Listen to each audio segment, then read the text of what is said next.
நேற்று கரூர்ல ஒரு முப்பெரும் விழா நடந்திருக்கிறது. அது முப்பெரும் விழாவா முற்றிலும் பொய்கள் விழாவான்னு எனக்கு தெரியல. ஏதோ மத்திய அரசு கொடுமைப்படுத்தி கொண்டிருப்பதை போலவும், தமிழகத்துல உரிமைகள் எல்லாம் பறிபோய் கொண்டிருப்பதை போலவும், தமிழகத்திற்கு இவர்கள் தான் இந்த உரிமையை வாங்கி கொடுப்பதற்காக போராடி கொண்டிருப்பதை போலவும் ஒரு மாய தோற்றத்தை முதல்வர் ஸ்டாலின் ஏற்படுத்தி இருக்கிறார். இது வன்மையாக கண்டிக்கத்தக்கது. நான் கேட்கிறேன், இன்னைக்கு மட்டுமே 127.5 கோடி ரூபாய் உள்ளாட்சி அமைப்புகளுக்காக மத்திய அரசு விடுவித்திருக்கிறது. ஆனா நீங்க உள்ளாட்சி தேர்தல்களை நடத்தினீங்களா? ஆக மக்களின் உரிமையை, கிராமத்து மக்களின் உரிமையை திராவிட முன்னேற்ற கழகம் பறித்து கொண்டிருக்கிறது. இவங்க மாநில உரிமையை பற்றி பேசிக் கொண்டிருக்கிறார்கள். அது மட்டுமல்ல, ஏதாவது அடக்குமுறையா திணிப்புகள் நடைபெறுகிறதா? என்ன திணிப்பு, என்ன அடக்குமுறை நடைபெற்றுக் கொண்டிருக்கிறது? ஆக திணிக்கும் பாரதிய ஜனதா கட்சி உள்ளே விட மாட்டோம், அடக்குமுறை செய்யும் பாரதிய ஜனதா கட்சி உள்ளே விட மாட்டோம் என்று சொல்லுகிறார் ஸ்டாலின். நாங்க சொல்கிறோம், இன்று பெண்களுக்கு பாதுகாப்பு இல்லாத திமுக ஆட்சியை நாங்கள் தொடர விட மாட்டோம். ஊழல் மலிந்திருக்கின்ற திமுக ஆட்சியை நாங்கள் தொடர விட மாட்டோம். நீங்க உள்ள விட மாட்டோம் இல்ல, தொடர நிச்சயமாக 2026 நிச்சயமாக தொடர விட மாட்டோம். ஏன்னா இன்னைக்கு செந்தில் பாலாஜி மிக சிறப்பாக மாநாடு ஏற்பாடுகளை எல்லாம் செய்திருந்தாராம். எந்த செந்தில் பாலாஜி?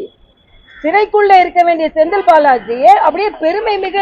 நான் கேட்கிறேன், எதுக்கு அதே செந்தில் பாலாஜி மீது நீங்கள் வழக்கு தொடர்ந்தீர்கள் என்பதற்கு நீங்கள் பதில் கூற முடியுமா? ஆக நீங்க செய்த, அதாவது எல்லாத்தோட 23 வயது இளைஞனாக இருக்கும் பொழுது நான் அவசர நிலையை எதிர்த்து போராடினேன். யார் கொண்டு வந்த அவசர நிலை? கூட வைத்திருக்கிறீர்கள். அப்போ அதிமுக பாஜகவிற்கு அடிபணிக்கிறது என்று நீங்கள் இன்று சொல்கிறீர்கள். ஆனால் நாங்கள் ஜனநாயக முறைப்படி நாங்கள் கருத்துக்களை பரிமாறிக்கொள்கிறோம். எந்த அடிப்படையில காங்கிரசிற்கு நீங்க இன்னைக்கு சொல்றீங்க 23 வயசுல நான் என்னை சிறைப்படுத்திய இதற்கு எதிராக நான் போராடியேன்? அந்த காங்கிரஸ் கூட தானே உட்கார்ந்துருக்கீங்க நீங்க. அப்ப காங்கிரசுக்கு அடிமைப்பட்டு இருக்கிறீர்கள் நீங்கள் என்பதை என்னால சொல்ல முடியும். அதே மாதிரி கம்யூனிஸ்டுகள், தொழிலாளர்களின் நலனை அரசு பாதுகாக்கவில்லை என்றால் நாங்க உடனே போராடுவோமா? அடிபணிந்து கொண்டு ஏன் கூட்டணியிலிருந்து வெளியே வருவோம் என்று சொல்லுகின்ற துணிச்சல் சண்முகத்துக்கு இருக்குதா? போராடுறேன்னு எல்லாரும் மாதிரி நீங்களும் போராடுவீங்களா? அப்புறம் ஆளுங்கட்சிக்கு கூட்டணியா இருக்கிறீர்கள். ஆக ஒரு அப்பட்டமான பொய் பிரச்சாரம் நேற்று நடந்திருக்கிறது. மக்கள் அதை நன்றாக உணர்ந்திருக்கிறார்கள் என்பதுதான் எனது கருத்து. 75 ஆண்டுகளா திமுக யாராலும் வீழ்த்த முடியாது. இப்ப யாரு வீழ்த்துற? ஏன் இதை நீங்க வீழ்த்த முடியாதுன்னு ஏன் நீங்க சொல்றீங்க? கடுமையான டெங்கு ஜுரம் வந்த மாதிரி வீழ்த்த முடியாதுன்னு வீழ்த்துகின்ற காலம் வந்து விட்டது. அதனாலதான் வீழ்த்த முடியாதுன்னு சொல்லிட்டு இருக்கீங்க. அவர் சொல்றாரு, DMK cannot be erased. DMK will be chased. Erased இல்ல, you will be chased. ஏன்னா anti government people government is there in the government. அதனால இன்னைக்கு திமுக மக்கள் விரோத ஆட்சி நடைபெற்றுக் கொண்டிருக்கிறது. பெண்கள் பாதுகாப்பு இல்லை. இன்னைக்கு போக்குவரத்து தொழிலாளர்கள் 30 ஆண்டு காலமாக போராடி கொண்டிருக்கிறார்கள் என்று கம்யூனிஸ்ட் சொல்றாங்க. தெலுங்கானால இதே போக்குவரத்து தொழிலாளர்களை அரசாங்க ஊழியர்களாக மாற்றுவதற்கு இந்த கையால நான் கையெழுத்திட்டேன். திமுக உங்களுக்கு துணிச்சல் இருந்தால் அதை செய்யுங்க. ஆக கம்யூனிஸ்ட் கட்சிகள் தொழிலாளர்கள் உங்களால போராட முடியுமா? முடியாது. செல்வ பெருந்தேகர் சொல்றாரு, ஆணவ கொலைகளை தடுக்க வேண்டும். யார்கிட்ட உட்கார்ந்து பேசுறீங்க? கட்சியில கூட்டணிய கட்சியா உட்கார்ந்துகிட்டு கம்யூனிஸ்ட் சொல்றாங்க தொழிலாளர் நலன் பாதுகாக்கப்பட வேண்டும், இல்லைன்னா போராடுவோம். யாரை எதிர்த்து போராட போறீங்க? உங்க கூட்டணியை தானே போராட போறீங்க. ஆக இது முரண்பட்டான ஒரு ஆட்சி நடந்து கொண்டிருக்கிறது. நிச்சயமாக வீட்டுக்கு அனுப்பப்பட வேண்டிய ஆட்சி என்பதில்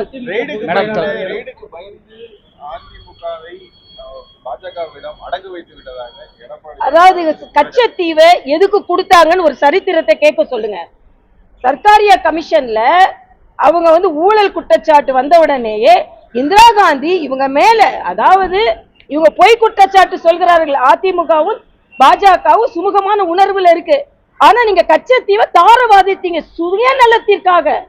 தங்கள் மீது ஊழல் குற்றச்சாட்டு தாங்கள் தண்டிக்கப்பட்டு விடக் கூடாது என்பதற்காக இந்த நாட்டின் உரிமையை, தமிழ்நாட்டின் உரிமையை எடுத்து நீங்க இலங்கைக்கு கொடுத்தீங்க. ஆக தமிழ்நாட்டின் உரிமையை பாதுகாக்க வேண்டியது இப்ப நாங்க தான். இன்னொன்று நான் பட்டவர்த்தனமாக சொல்கிறேன், தமிழின விரோதி திமுக. தமிழக விரோதி திமுக. ஒரு தமிழன் துணை ஜனாதிபதியாக வர்றதை பொறுத்து கொள்ளாமல் ஒரு ஆதரவு கூட கொடுக்க முடியாத ஒரு தமிழின விரோதி தான் திமுக. அதே மாதிரி சமூக நீதிக்கு விரோதி திமுக. ஏன்னா இன்னைக்கு ஆணவ கொலைகள் நடந்து கொண்டிருக்கிறது. உங்க ஆட்சியில தானங்க நடக்குது. அதனால இன்னைக்கு திமுக முப்பெரும் விழா நடத்தி கொண்டிருக்காங்க. நாங்க எல்லாத்துலயும் சேவை விழா நடத்தணும். முப்பெரும் விழாவில் ஒரு பதட்டம் தெரிகிறது. ஏதோ அடக்குமுறை இருப்பது போலவும் இவங்களை வெளியேற்றுவதற்கெல்லாம் இழுத்துக்கிட்டு இருக்க போலவும். நீங்கள் எப்படி பேசினாலும் திமுக வெளியேறுவது உறுதி என்பது எனது கருத்து. மேடம், எடப்பாடி பழனிசாமி அமித்ஷாவை சந்தித்ததுக்கு பிறகு கட்சி பல தன்னோட முகத்தை மூடிட்டு வந்து இல்ல, அதெல்லாம் செய்தியில வருதுங்க. அதுக்கெல்லாம் நான் கருத்து சொல்ல முடியாது. அது உண்மையா பொய்யாலாம் எனக்கு சொல்ல முடியாது. அவர்களுக்கு என்று ஒரு பாணி இருக்கும், அவ்வளவுதான். ஆனா அவர் தான் நேர பார்த்துட்டு வந்து புகைப்படத்தை வெளியே விட்டுருக்கிறாங்களே. புகைப்படம் வெளியே வரும்போது ஏன் அதை மறைக்கணும்? அதனால ஏதோ புகைப்படத்தை விடல, நாங்க பார்க்கவே இல்லை அப்படின்னு மறைச்சா பரவாயில்ல. துணை முதல்வர் வந்து எங்க வெற்றி கணக்கு வந்து திருச்சியில இருந்து நாங்க தொடங்குறோம் அப்படின்னு சொல்லியிருக்காரு. அது எப்படி போயிருங்க? யார் துணை முதல்வரா? துணை முதல்வர் திருச்சியில இருந்து திருச்சி தான் கூறுறாரு. நிச்சயமா அவங்களால ஒண்ணும் செய்ய முடியாது. குறிப்பா துணை முதல்வரால எதுவுமே செய்ய முடியாதுங்க. அதனால நிச்சயமா துணை முதல்வராக இருக்க முடியாது. 2026 கொஞ்ச நாள் இருப்பாரு, 2026 வரைக்கும்.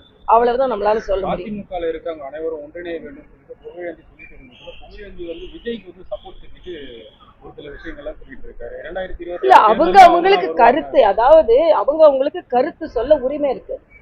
பாஜக அதிமுக கூட்டணியில எல்லாருக்குமே கருத்து. இன்னைக்கு திமுகல தான் யாருமே கருத்து சொல்ல முடியாது. அண்ணன் திருமாவளவன் அம்பேத்கர் விழாவுக்கு கூட போக முடியாது. அடக்குமுறை திமுக இருக்கு. ஆளாளுக்கு கருத்து சொல்ல உரிமை இருக்கிறது. ஆனா கருத்தொற்றுமையோடு நாங்க 2026 சந்திப்போம். தேங்க்யூப்பா.